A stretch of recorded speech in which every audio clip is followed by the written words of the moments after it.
আসসালামু আলাইকুম গাইস। এটা হচ্ছে দুবাই সোনাপুর বাঙালি মার্কেট নতুন। তো এটা ওপেন করার সময় আমি এখানে ছিলাম সাইট ম্যানেজারের দায়িত্বে। তো ওই সময় ভিডিওটা নিলাম আর কি। তখন এখানে মানুষ টানুষ কিছু নাই, তখন আমরা নতুন ওপেন করবো আর কি। ওই সময় ভিডিওটা নিলাম। তারপরে ওপেনের পরে অনেক কিছু হয়েছে, তো অনেক গান বাজনা মিউজিক টিউজিক সব কিছু হয়েছে। তো আপনারা দেখেন। कितने डांसर्स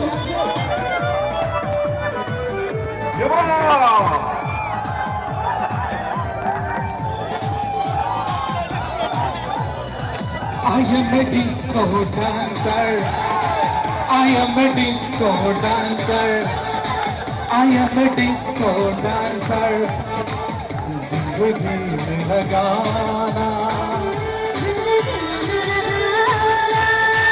है किसी का दीवाना लेंगे हम मगर मेरा साथ তো শেষ তো এই আর কি। এখানে তারপরে মনে করেন সপ্তাহে একবার গান বাজনা। পুরোটা মার্কেট আপনাদেরকে ঘুরিয়ে দেখার জন্য চেষ্টা করতেছি। এই দেখেন, তখন কোনো ওপেনিং নাই, এটির প্রথমের ভিডিও আর কি। তো এই আর কি সোনাপুর বাঙালি মার্কেট। এখানে প্রথম আমি সাইট ম্যানেজারের দায়িত্বে ছিলাম, তো এখন আবার অন্য জায়গায় কাজ করি। তো আশা করি ভিডিওটা ভালো লাগলে লাইক কমেন্ট শেয়ার করবেন এবং সাবস্ক্রাইব করবেন আমার ইউটিউব চ্যানেল নতুন। আপনারা যদি সাপোর্ট করেন তাহলে আমি ভবিষ্যতে এগিয়ে যেতে পারবো। ভালো থাকবেন। আসসালামু আলাইকুম।